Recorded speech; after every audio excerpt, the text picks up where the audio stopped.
tuna jalan aluji tohi tarata katawan hendak nampalampang kisah ketika ihuran budaya Dayak Pulau Kalimantan. Tege nyebut je zaman asang belum kapeh jadi ya gampang hatetek takuluk hakaraki betang sama Dayak hakayau mate lo matayang.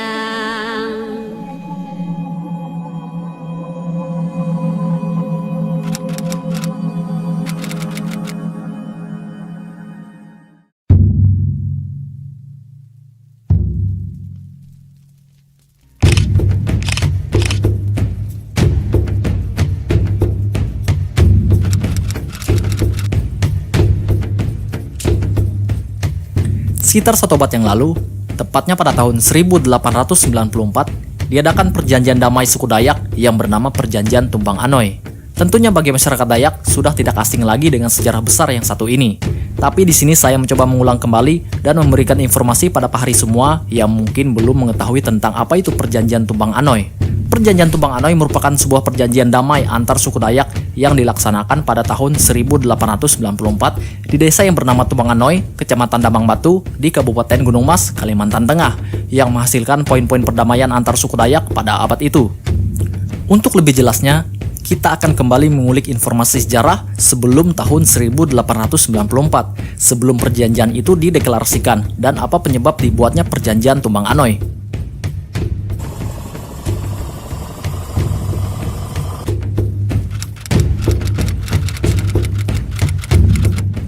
Periode pra-perjanjian Tumbang Anoy bisa disebut sebagai periode mengayau atau dikayau. Kayau sendiri adalah salah satu budaya masyarakat Kalimantan tempo dulu, di mana mereka memenggal kepala musuh dan membawanya pulang.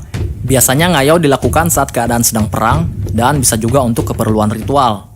Istilah ngayau adalah istilah lokal, tapi sejarah para pemenggal kepala dari Kalimantan pertama kali diperkenalkan dalam skala global pada tahun 1882 dalam sebuah buku karya Karl Bock yang berjudul The Headhunters of Borneo. Buku inilah yang pertama kali membuat pandangan dunia tentang orang-orang Dayak sebagai suku kanibal dan pemburu kepala masih eksis hingga saat ini. Tapi hal itu wajar, karena memang pada masa itu, Dayak primitif masih sering melakukan hal-hal brutal, seperti pemenggalan kepala dan saling membunuh. Tapi yang masih simpang siur adalah, apa penyebab awal mula terciptanya ritual ngayau di Kalimantan? Tak ada referensi yang jelas tentang hal ini. Tapi di sini saya ada menemukan sedikit petunjuk tentang sejarah ngayau di Kalimantan dan juga berhubungan dengan sejarah suku Dayak pertama kali yang katanya berasal dari Cina.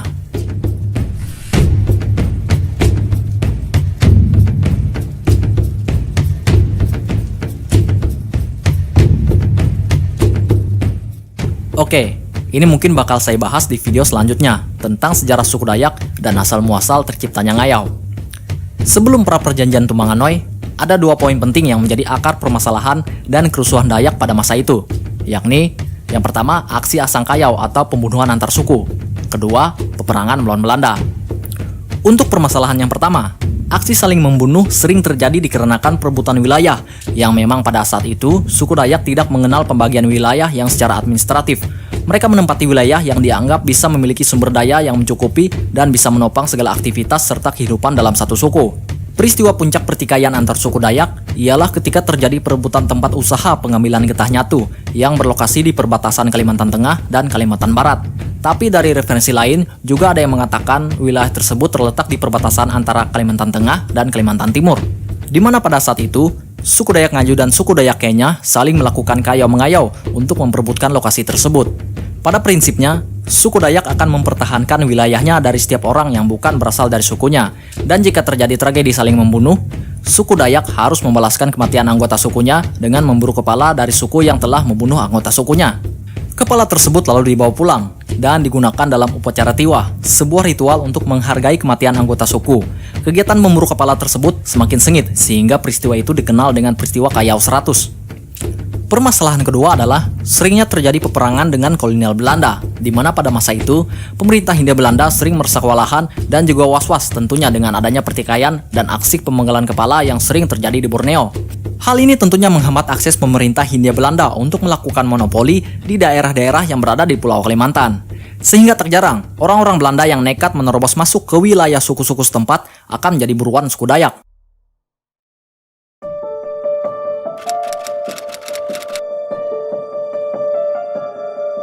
Kisah yang paling terkenal adalah kisah hilangnya Mayor Muller, seorang perwira seni pasukan Napoleon Bonaparte yang pergi ke Hindia Belanda pada tahun 1817 untuk bergabung dengan tentara kerajaan Hindia Belanda.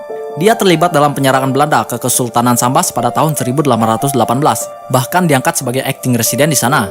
Ia sempat bekerja sebagai petugas inspeksi di Maluku pada tahun 1820. 2 tahun kemudian, dia kembali ke Kalimantan Barat sebelum terpilih untuk mewakili Belanda ke Kesultanan Kutai, dengan ambisi untuk mengontrol arus perdagangan di sepanjang Sungai Mahakam. Belanda bermaksud untuk menekan kontrak politik dengan Sultan Kutai. Selanjutnya, Belanda mengutus Muller bersama 20 prajurit ke Kutai pada tanggal 8 Agustus 1825. Setelah menekan perjanjian politik dengan Sultan Kutai, Muller berambisi untuk menelusuri pedalaman Kalimantan dari Kutai Timur menuju Sambas atau Pontianak di barat, untuk mengeksploitasi alam Kalimantan yang disebut para penjajah Belanda sebagai terra incognita atau wilayah tak diketahui. Meskipun Sultan enggan mengizinkan Muller masuk lebih jauh ke dalam wilayah kekuasaannya, dia tetap pergi ke Mahakam dengan pasukannya. Tapi cukup tragis memang, hanya satu dari rombongan itu yang berhasil selamat, dan Muller dikabarkan menghilang dalam perjalanan. Sampai sekarang, menghilangnya Muller masih menjadi misteri, tapi dugaan kuat Muller dibunuh oleh suku Dayak di Hulu Kapuas. Hal ini kemudian dibenarkan oleh John Dalton, petualang Inggris yang mengunjungi tempat tersebut setelah 3 tahun hilangnya Muller. Ia menemukan benda-benda peninggalan Muller dan timnya. Catatan ini diambil dari buku Bernard Slato yang berjudul Innermost Borneo, Studies in Dayak Cultures, di mana ada kutipan tentang terbunuhnya Muller oleh suku Dayak. Tentu, ini bukan satu-satunya ekspedisi Belanda yang pernah mencoba mengeksploitasi Kalimantan dengan tujuan tertentu.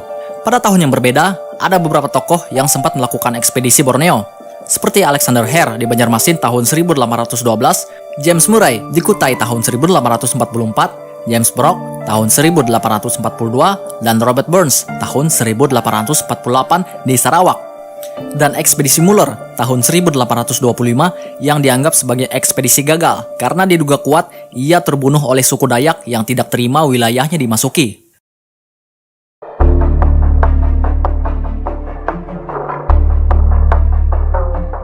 Kebencian pada penjajah Belanda berkembang menjadi perang.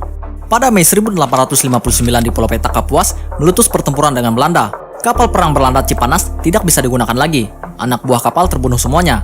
Tahun 1855, Perang Tewa meletus, disusul oleh perang di kawasan Hulu Katingan, Mentaya, Kahayan, dan Barito, yang menimbulkan kerugian besar pada serdadu Belanda, baik kapal perang maupun nyawa. Ekspedisi terakhir sesudah peperangan adalah ekspedisi seorang antropolog sekaligus dokter, Nguyen Huis, pada tahun 1893. Ia dibantu oleh seorang ahli geologi, Molengraaf, beserta timnya. Tujuan dilakukannya ekspedisi ini tidak lain untuk melakukan pemetaan wilayah Kalimantan beserta sumber-sumber alam yang ada di dalamnya. Tentunya para pemerintah Belanda tidak menginginkan lagi kejadian seperti ekspedisi Muller yang gagal dan perang melawan suku Dayak yang disebut-sebut sebagai pasukan hantu. Belum lagi suku-suku Dayak yang lain yang sedang berperang memperebutkan wilayah dengan sesama suku Dayak. Situasi ini dianggap menghambat orang-orang Belanda untuk mendapatkan akses monopoli lebih dalam ke seluruh wilayah Borneo. Dalam keadaan demikian, Belanda mencari akal bagaimana memadamkan api perlawanan dan aksi kayau sekelas serta memperluas penguasaan teritorial sekaligus. Di pihak lain yang berada di tengah api perang, hasrat bersatu di kalangan orang Dayak seluruh Borneo makin dirasakan.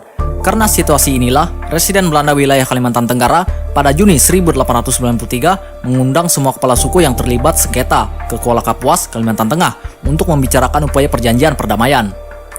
Pertemuan tersebut membahas antara lain memilih siapa saja yang sanggup dan mau menjadi ketua dan sekaligus menjadi tuan rumah penyelenggaraan perdamaian tersebut, menetapkan tempat penyelenggaraan, menetapkan kapan waktu penyelenggaraan, menetapkan lamanya sidang damai itu bisa dilaksanakan. Dengan demikian, pertemuan awal tersebut menghasilkan kesepakatan, yaitu seorang tokoh Dayak bernama Damang Batu ditetapkan sebagai ketua pelaksana rapat damai. Tempat rapat damai di Tumbang Anoy, di Betang kediaman Damang Batu. Diberi waktu kurang lebih 6 bulan untuk melakukan persiapan-persiapan, dan diharapkan pada awal tahun 1894 rapat tersebut sudah bisa dimulai. Lama persidangan ditetapkan 3 bulan, direncanakan dimulai pada tanggal 1 Januari sampai dengan 30 Maret 1894. Undangan disampaikan melalui para kepala suku dan tokoh masing-masing daerah.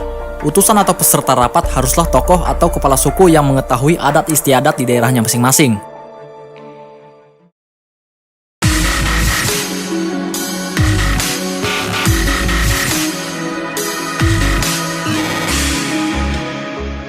Sesudah dilaksanakannya rapat damai pada tahun 1894, maka dihasilkan perjanjian perdamaian yang diringkas dalam 9 poin penting sebagai berikut ini. Yang pertama, menghentikan permusuhan dengan pihak pemerintah Hindia Belanda. Yang kedua, menghentikan kebiasaan perang antar suku dan desa. Yang ketiga, menghentikan kebiasaan balas dendam antar keluarga. Yang keempat, menghentikan kebiasaan adat mengayau. Yang kelima, menghentikan kebiasaan adat perbudakan. Yang keenam, pihak Belanda mengakui berlakunya hukum adat Dayak dan memulihkan segala kedudukan dan hak-hak suku Dayak dalam lingkup pemerintahan lokal tradisional mereka. Yang ketujuh, penyeragaman hukum adat antar suku. Yang kedelapan, menghentikan kebiasaan hidup berpindah-pindah dan agar menetap di suatu pemukiman tertentu. Dan yang kesembilan, mentaati berlakunya penyelesaian sengketa antar penduduk maupun antar kelompok yang diputuskan oleh rapat adat besar yang khususnya diselenggarakan selama rapat damai ini berlangsung. Pada poin perjanjian yang pertama, kita sudah mengetahui bahwa perjanjian ini adalah sebuah rencana politik yang dilakukan oleh pemerintah Hindia Belanda. Suku Dayak menyetujui perjanjian yang sudah dideklarasikan tersebut, mengakui pihak Hindia Belanda sebagai pemerintah resmi. Karena seperti yang disebutkan dalam poin ke-8, pemerintah Hindia Belanda menjanjikan pembagian wilayah secara administratif beserta kebutuhan-kebutuhan ekonomi dalam satu suku. Pembagian wilayah secara resmi ini bertujuan untuk mencegah terjadinya lagi pertikaian antar suku, di mana dalam poin 2, 3, dan 4, aktivitas mengayau dan saling membunuh harus dihapuskan. Ke-9 poin perdamaian tersebut disepakati dengan adanya Sumpah Dayak. Siapa saja yang melanggarnya akan diberikan sanksi. Terlebih lagi, suku Dayak pada masa itu sangat pantang untuk melanggar sumpah mereka yang sudah dilaksanakan dengan hukum Dayak yang berlaku. Karena dari pandangan kepercayaan, mengucapkan janji dan sumpah adalah hal yang bersifat sakral. Dengan demikian, terbentuklah sebuah perjanjian perdamaian antar suku Dayak yang saat ini kita kenal dengan Perjanjian Tumbang Anoy 1894.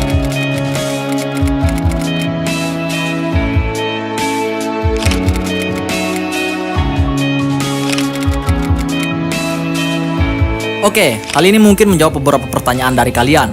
Mengapa pada masa itu suku Dayak kalah oleh Belanda? Semua tak lain karena permainan politik dan kebiasaan suku Dayak yang hanya mempertahankan wilayahnya tanpa memperdulikan suku-suku lain pada masa itu. Tapi lain halnya jika mereka bersatu. Seperti dalam catatan sejarah yang membuktikan bahwa pihak Belanda mengakui suku Dayak adalah salah satu suku terkuat di Indonesia. Tentunya dalam hal pertahanan fisik, peperangan, dan penguasaan medan tempur. Seperti dalam sejarah Perang Barito, dicatat ada beberapa kekalahan Belanda dalam misi menaklukkan suku Dayak. Seperti kasus penyerbuan gudang garam Belanda pada tanggal 24 Agustus 1859 yang menewaskan Letnan Bison dikarenakan serangan tombak Dayak. Pertempuran di Leogong 11 Februari 1860 yang berhasil menghanyutkan kapal Suriname beserta 300 serdadu Belanda di dalamnya. Dan pada Desember 1859, Laskar Dayak berhasil menenggelamkan kapal Onrus yang berlokasi di Sungai Barito di kota Moretewe yang merupakan kota asal saya. Namun setelah adanya perjanjian Tumbang Anoy, masyarakat Dayak tidak bisa lagi melakukan perlawanan karena sudah terikat janji dan sumpah, sehingga pemerintahan Belanda bisa lebih leluasa untuk mengakses lebih dalam lagi ke berbagai wilayah dan sumber daya yang ada di Borneo. Ya, meskipun ada beberapa suku Dayak yang masih berani menentang Belanda dan melanggar perjanjian tersebut. Oke, itulah sejarah terbentuknya perjanjian Tumbang Anoy. Tapi di sini saya garis bawahi lagi, kita di sini cuma mengingat dan mempelajari sejarah masa lalu, tanpa ada maksud membeda-bedakan etnis manapun. Positifnya, Perjanjian Tumbang Anoy 1894 adalah awal mula bersatunya seluruh suku Dayak di tanah Borneo hingga saat ini. Salam Pahari.